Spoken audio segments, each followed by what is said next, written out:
నమస్కారం. వనవానికి స్వాగతం. ఈరోజు వార్తలలోని ముఖ్యాంశాలు. తూర్పుగోదావరి జిల్లా బిక్కవోలు మండలం కొంకుదురు గ్రామంలో శనివారం బుడతల మామిడి వద్ద సినీ సందడి నెలకొంది. పాపం రవి అనే నూతన సినిమా షూటింగ్ ఇక్కడ జరుగుతుండటంతో చూడటానికి చుట్టుపక్కల గ్రామాల నుంచి ప్రజలు భారీగా తరలివచ్చారు.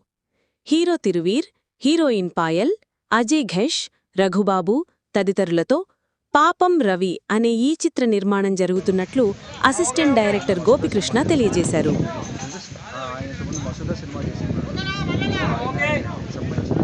సినిమా